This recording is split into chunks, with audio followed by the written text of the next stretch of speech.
नमस्कार दोस्तों, engineers education channel में आप सभी का स्वागत है। तो दोस्तों, आज हम कक्षा 7 का विषय हिंदी का प्रकरण 3 सच्चा हीरा का स्वाध्याय पोथी का सॉल्यूशन देखेंगे। तो प्रश्न नंबर 1 निम्नलिखित प्रश्नों के सही विकल्प चुनकर कोष्टक में सही का निशान कीजिए। प्रश्न 1, दूसरी औरत के बेटे ने अपनी माँ को देख क्या किया? अपनी माँ से बातें करने लगा, अपनी माँ की ओर ध्यान दिए बिना ही चला गया, अपनी माँ को पानी लाने की मदद की या अपनी माँ पर गुस्सा किया। तो सही विकल्प है अपनी माँ की ओर ध्यान दिए बिना ही चला गया। तो उस पर हम सही का निशान लगाएंगे। प्रश्न 2, सबसे बड़ी औरत ने अपने बेटे के बारे में क्या बताया? मेरा बेटा बड़ा प्रतिभाशाली है, वह बहुत शक्तिशाली है, मेरे बेटे का कंठ बहुत मधुर है या मेरा बेटा बहुत सुंदर है। तो सही विकल्प है कि मेरे बेटे का कंठ बहुत मधुर है। प्रश्न 3, अच्छा ज्ञान किसके बिना निरर्थक है? अनुभव के बिना, बल के बिना, आचरण के बिना या धन के बिना? तो आचरण के बिना। आगे देखेंगे। प्रश्न 4, सच्चा हीरा कहानी में व्यक्ति के ज्ञान के साथ साथ किसका महत्व बताया गया है? अनुभव का, कर्म का, बल का या धन का? तो सही विकल्प है कर्म का। 5, वृद्ध महिला ने चौथे नंबर की स्त्री के लड़के को सच्चा हीरा इसलिए कहा कि वह संस्कारी था, वह गायक था, वह बुद्धिमान था या वह बलशाली था? तो सही विकल्प है कि वह संस्कारी था। 6, मेरा बेटा लाखों में एक है वाक्य में प्रयुक्त मुहावरे का अर्थ क्या होता है? अच्छा आदमी होना, विशिष्ट होना, बुरा आदमी होना या सुंदर आदमी होना? तो सही विकल्प है विशिष्ट होना। आगे देखते हैं। प्रश्न 1 ब, निम्नलिखित उक्ति कौन किससे कहता है? लिखिए। 1, शक्ति और सामर्थ्य में उसकी बराबरी कौन कर सकता है? तो दूसरी स्त्री अन्य स्त्रियों से कहती है। वाक्य 2, मेरा बेटा साक्षात बृहस्पति का अवतार है। तो तीसरी स्त्री अन्य स्त्रियों से कहती है। 3, बहन यही मेरा लाल है। तो चौथी स्त्री अन्य स्त्रियों से कहती है। 4, देखती क्या हो यही सच्चा हीरा है। तो एक वृद्ध महिला चारों स्त्रियों से कहती है।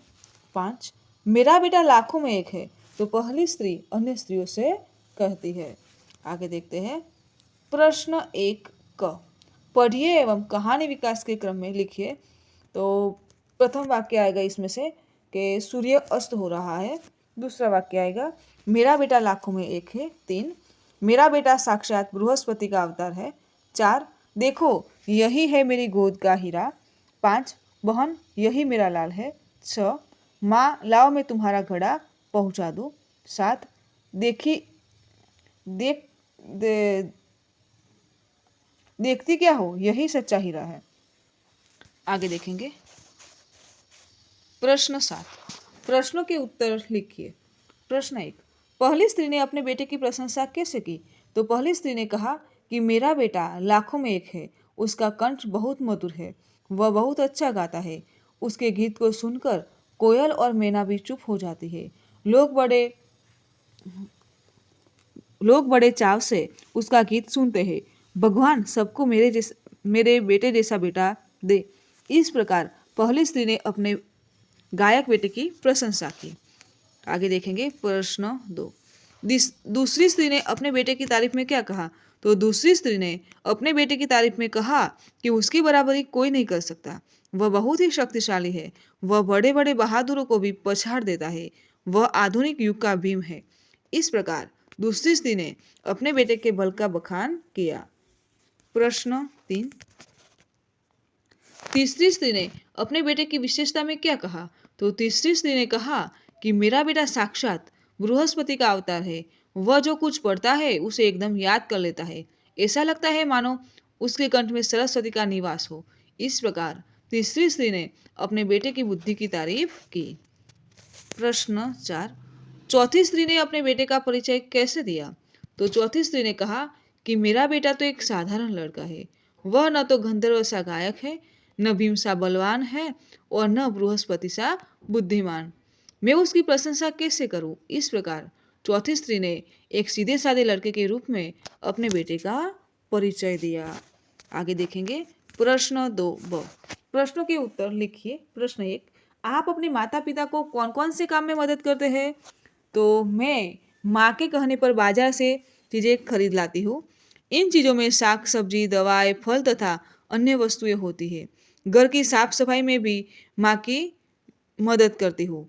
पिताजी के लिखे पत्र डाक खाने की पत्र पेटी में डाल आती हूँ। धोबी के यहाँ से उनके कपड़े ले आती हूँ। उनके कहने के अनुसार खाने पीने की चीज़ें लाती हूँ। इस प्रकार घर में मैं अनेक कामों में अपने माता पिता की मदद करती हूँ। प्रश्न 2, आदमी सच्चा हीरा कैसे बन सकता है? तो आदमी में ज्ञान गुण होना अच्छी बात है, उसका वीर होना भी प्रशंसनीय है, लेकिन यदि उसका ज्ञान आचरण में नहीं उतरता तो वह व्यर्थ है। कोरा ज्ञान किसी के उपयोग में नहीं आता। अपने ज्ञान और गुण को कर्म में उतारकर ही उन्हें सफल बनाया जा सकता है। इस प्रकार कर्म करके, बड़ों की सेवा और जरूरतमंदों की मदद करके ही आदमी सच्चा हीरा बन सकता है। प्रश्न 3, चौथी स्त्री का बेटा सचमुच हीरा था? क्यों? तो चौथी स्त्री का बेटा बहुत ही सीधा साधा और सरल स्वभाव का था। सिर पर पानी से भरा घड़ा उठाए ला रही माँ को उसने अनदेखा नहीं किया। वह माँ के पास गया और घड़े को उसके सिर से उतारकर अपने सिर पर रख लिया। घड़ा लेकर वह घर की तरफ चल पड़ा। इस तरह अपनी माँ के प्रति सच्चा सेवाभाव दिखाकर उसने खुद को सच्चा हीरा साबित कर दिया। प्रश्न 4, इस कहानी में किस स्त्री के बेटे के गुण आपको सबसे अच्छे लगे? क्यों? तो मुझे चौथी स्त्री के बेटे के गुण सबसे अच्छे लगे क्योंकि वह बहुत ही सीधा साधा और सरल स्वभाव का लड़का था। उसमें किसी तरह का अहंकार नहीं था। उसमें नम्रता और सेवा भाव था। आगे देखेंगे। प्रश्न 3, परिच्छेद को पढ़कर नीचे दिए गए प्रश्नों के उत्तर लिखिए। तो परिच्छेद पढ़ेंगे फिर प्रश्नों के उत्तर देंगे। तो शिक्षा मनुष्य को मनुष्य बनाती है। शिक्षा के बिना मनुष्य पशु के समान होता है। शिक्षित मनुष्य ही राष्ट्र की प्रगति में सक्रिय योगदान कर सकता है। वैसे तो मनुष्य की प्रथम पाठशाला उसका परिवार होता है और उसकी प्रथम गुरु उसकी माँ होती है, जो नवजात शिशु में संस्कारों का सिंचित करती है। जब तक बच्चा विद्यालय जाने के योग्य नहीं हो जाता, परिवार में माँ के अतिरिक्त अन्य सदस्य भी उसके गुरु की भांति उसे शिक्षित करते रहते हैं। परिवार के बाद शिक्षा करने का सबसे अच्छा स्थान विद्यालय होता है। यहाँ आकर उसका सर्वांगीण विकास होता है। विद्यालय में पुस्तकीय ज्ञान के अलावा उसे नृत्य, संगीत एवं खेलकूद आदि का भी प्रशिक्षण दिया जाता है। छात्रों द्वारा अपनी अपनी रुचि के अनुसार खेलों का चयन किया जाता है। चुनी गई गतिविधियों दक्षता प्राप्त करने के लिए वे दिन रात अथाक परिश्रम करते हैं। विद्यालय के प्रशिक्षक भी उनमें जान डालने का कार्य करते हैं। तभी ऐसे विद्यार्थी देश का नाम विश्व में सुवर्ण अक्षरों में लिखवा देते हैं। अब दोस्तों प्रश्न 3 में है कि सही विकल्प के सामने कोष्टक में सही का निशान कीजिए। तो प्रश्न 1, जिसका जन्म अभी अभी हुआ हो, नवजन्मा, नवजात, नूतन या अभिनव। तो सही विकल्प है नवजात। 2, अरुचि शब्द का विलोम शब्द है कुरुचि, प्ररुचि, सुरुचि या रुचि। तो आएगा रुचि। 4, अथक का अर्थ होता है न हारने वाला, न चलने वाला, न रुकने वाला या न थकने वाला। तो आएगा न थकने वाला। आगे देखते हैं। 5, सही वर्तनी वाला शब्द पहचानिए। प्रगति, सिंचित, अतिरिक्त, परिश्रम। तो सही वर्तनी वाला शब्द है सिंचित। 6, परिच्छेद का सबसे उचित शीर्षक है संस्कारों का महत्व, परिश्रम का महत्व, शिक्षा का महत्व या परिवार का महत्व। तो सही विकल्प है शिक्षा का महत्व। प्रश्न 3 ब, परिच्छेद के आधार पर प्रश्नों के उत्तर लिखिए। प्रश्न 1, मनुष्य की प्रथम पाठशाला कौन है? तो मनुष्य की प्रथम पाठशाला उसका परिवार होता है। प्रश्न 2, कैसे मनुष्य राष्ट्र की प्रगति में सक्रिय योगदान कर सकते हैं? तो शिक्षित मनुष्य ही राष्ट्र की प्रगति में सक्रिय योगदान दे सकते हैं। प्रश्न 3, मनुष्य का प्रथम गुरु कौन है? तो मनुष्य का प्रथम गुरु उसकी माँ है। प्रश्न 5, परिच्छेद में आए संयुक्त अक्षर वाले शब्द लिखिए। तो परिच्छेद में आए संयुक्त अक्षर वाले शब्द मनुष्य, बच्चा, संस्कार, योग्य, अन्य, सदस्य, अच्छा, पुस्तक, नृत्य, प्राप्त, विश्व और स्वर्ण। प्रश्न 5, नीचे दिए गए शब्दों के लिए परिच्छेद में कौन सा शब्द का प्रयोग किया गया है? तो दुनिया तो विश्व, दो मेहनत तो परिश्रम, छात्र तो विद्यार्थी, माता तो माँ, बालक तो शिशु। आगे देखेंगे प्रश्न 4। सच्चा हीरा कहानी में शक्तिशाली, बहादुर, आधुनिक, बृहस्पति शब्द जिस परिच्छेद में आते हैं वह परिच्छेद पढ़कर लिखिए। तो हम लिखेंगे कि उसकी बात सुनकर दूसरी स्त्री का मन हुआ कि वह भी अपने बेटे की प्रशंसा करे। उसने पहली स्त्री से कहा, मेरे बेटे की बराबरी कोई नहीं कर सकता, वह बहुत ही शक्तिशाली और बहादुर है। वह बड़े बड़े बहादुरों को भी पछाड़ देता है। वह आधुनिक युग का भीम है। यह सब सुनकर तीसरी औरत भला कैसे चुप रहती? वह बोल उठी, मेरा बेटा साक्षात बृहस्पति का अवतार है। वह जो कुछ पढ़ता है एकदम याद कर लेता है। ऐसा लगता है मानो उसके कंठ में सरस्वती का निवास हो। आगे देखेंगे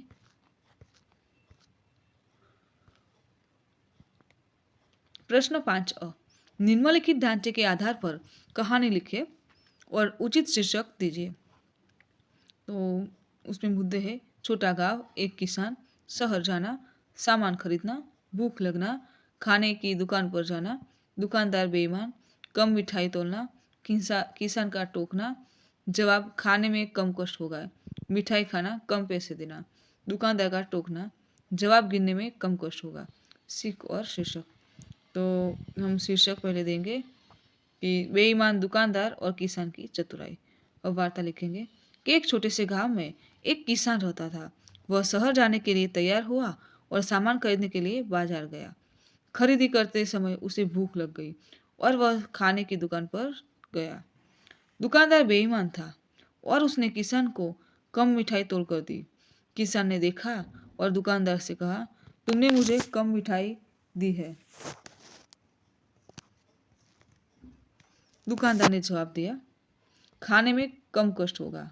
किसान ने मिठाई खाई और जब पैसे देने का समय आया तो उसने कम पैसे दिए। दुकानदार ने टोका और कहा, तुमने कम पैसे दिए हैं। किसान ने मुस्कुराते हुए जवाब दिया, गिनने में कम कष्ट होगा। दुकानदार को अपनी बेईमानी का एहसास हुआ और उसने किसान से माफ़ी मांगी। तो इससे सीख मिलती है कि किसान ने दुकानदार को सीख दी कि ईमानदारी सबसे अच्छी नीति है। आगे देखते हैं प्रश्न 5 अधूरी कहानी पूर्ण कीजिए। सोहन और माता पिता एक छोटा सा सुखी परिवार था। सोहन हमेशा मोबाइल पर लगा रहता था। वह हर वक्त कान में ईयरफोन लगाकर गाने सुनता रहता था। माता पिता के मना करने के बावजूद भी सोहन उनकी एक न सुनता था। माता पिता की बातों पर सोहन का ध्यान न देना एक दिन बड़ी मुसीबत का कारण बन गया। एक दिन सोहन स्कूल से घर लौट कर आ रहा था। वह जैसे ही सड़क पर पहुंचा उसने अपने कान में ईयरफोन लगा दिया और गाने सुनने लगा। वह इतना मस्त था कि उसने सड़क पर आ रही कार को नहीं देखा। तभी एक तेज गति से आ रही कार सोहन को टक्कर मारने ही वाली थी कि एक पेड़ के पास खड़े एक आदमी ने सोहन को झट से खींच लिया। सोहन को कुछ समझ नहीं आया कि क्या हुआ। जब उसने अपने आसपास देखा तो वह आदमी उसे गुस्से से देख रहा था। आदमी ने सोहन से कहा, तुम्हारी इस लापरवाही के कारण तुम्हारी जान जोखिम में पड़ गई थी। तुम्हें अपने आसपास के वातावरण पर ध्यान देना चाहिए।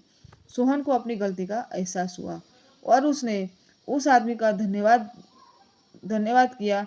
वह घर लौटा और अपने माता पिता को पूरी घटना बताई। माता पिता ने सोहन को समझाया कि जीवन में सावधानी और सतर्कता बहुत जरूरी है। सोहन ने अपने माता पिता की बात मानी और अपनी आदतों में बदलाव लाया। वह अब सड़क पर चलते समय अपने आसपास का वातावरण पर ध्यान केंद्रित करता है और मोबाइल का उपयोग सीमित करता है। आगे देखेंगे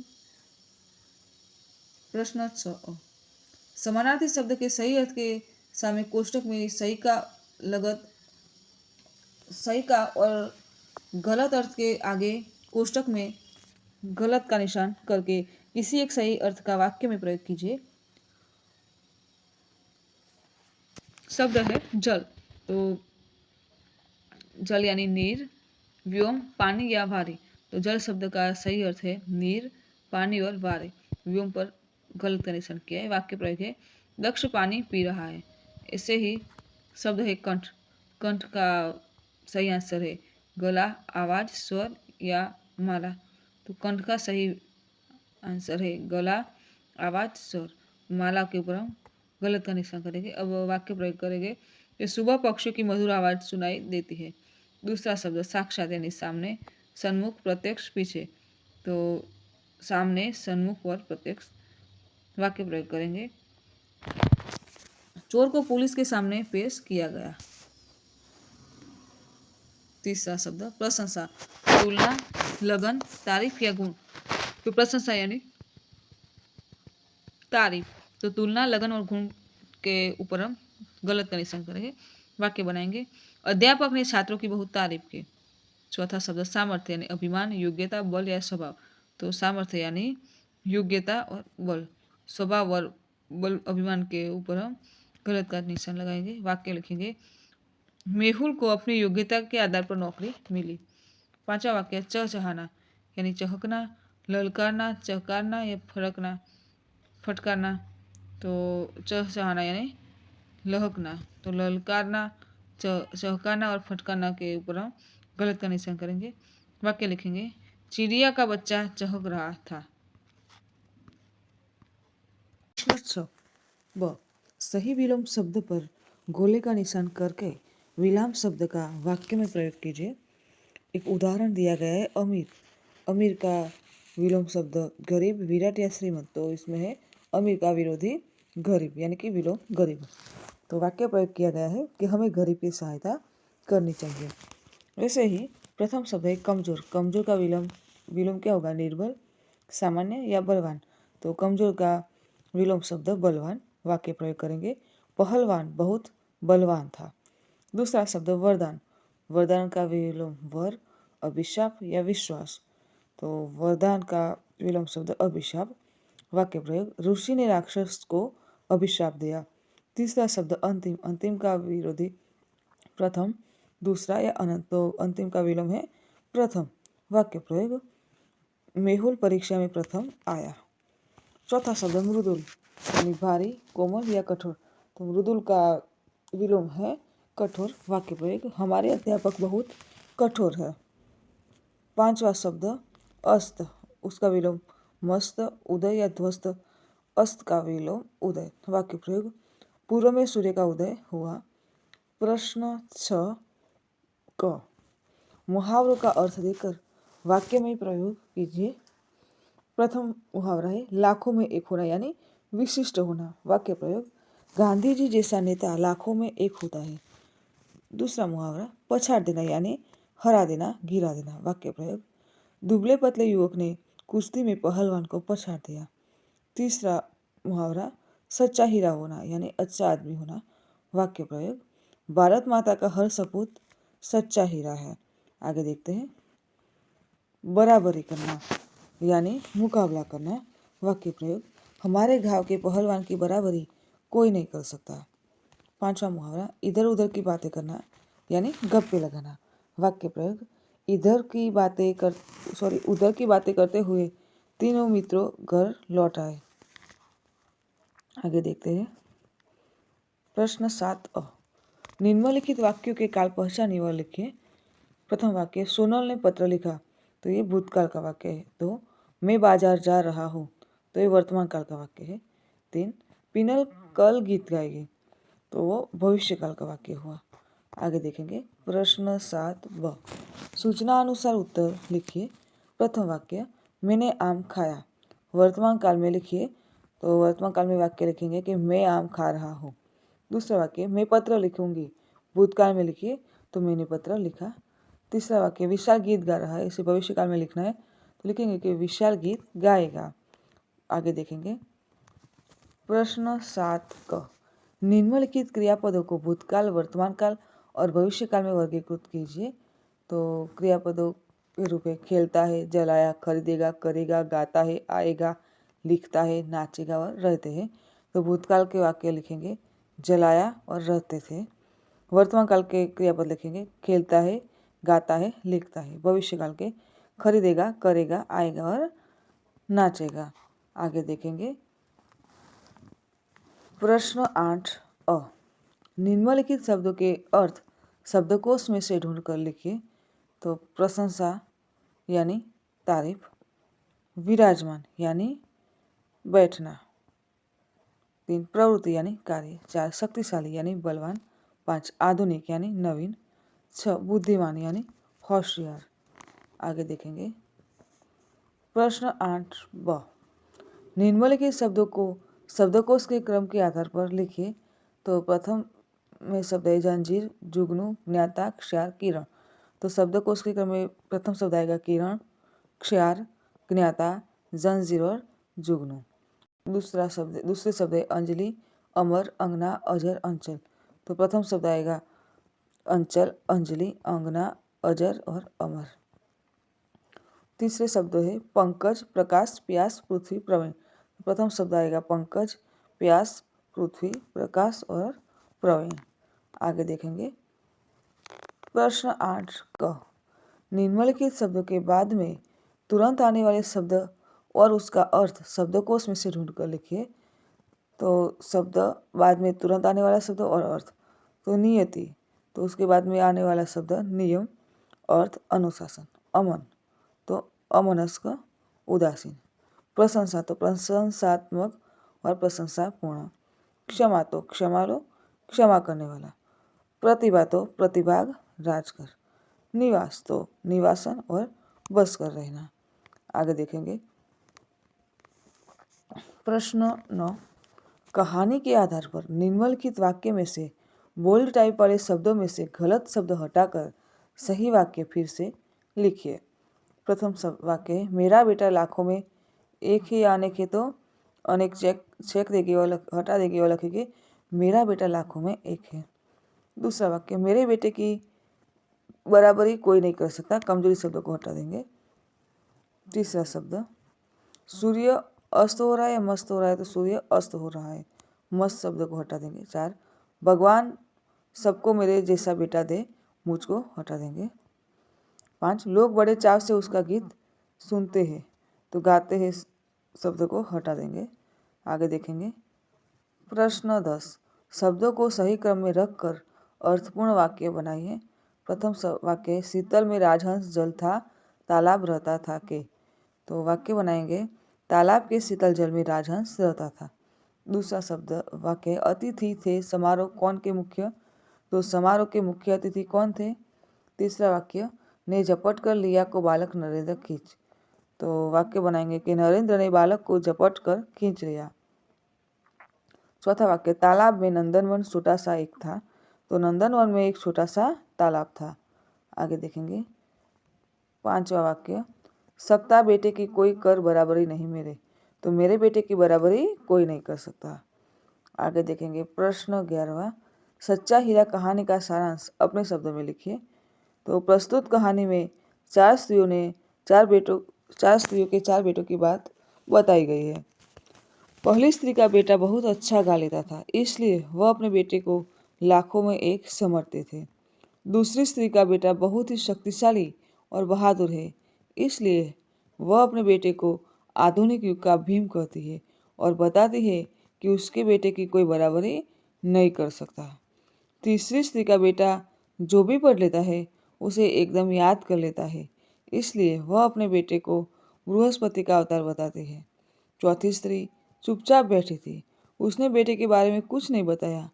चारों स्त्रियों जब पानी के भरे हुए घड़े सिर पर रखकर लौटने लगी, तो न गाने वाले बेटे ने, न बलवान भीम ने, न बृहस्पति के अवतार ने अपनी माँ की सहायता की, परंतु चौथी स्त्री के बेटे ने अपनी माँ के सिर से घड़ा उठाकर अपने सिर पर रख दिया और घर की ओर चल पड़ा। इस कहानी के जरिए यह बताया गया है कि अच्छा ज्ञान अच्छी बात है, लेकिन वह आचरण में नहीं है तो निरर्थक है। तो दोस्तों इधर हमारा ये वीडियो पूर्ण होता है। तो यदि आपको मेरा ये वीडियो अच्छा लगा हो तो वीडियो को लाइक कीजिए, शेयर कीजिए और मेरे चैनल इंजीनियर्स एजुकेशन में यदि आप नए हैं तो मेरे चैनल को सब्सक्राइब कीजिए और देखते रहिए इंजीनियर्स एजुकेशन चैनल के नए वीडियोज़। मेरे वीडियो संपूर्ण देखने के लिए आप सभी का धन्यवाद।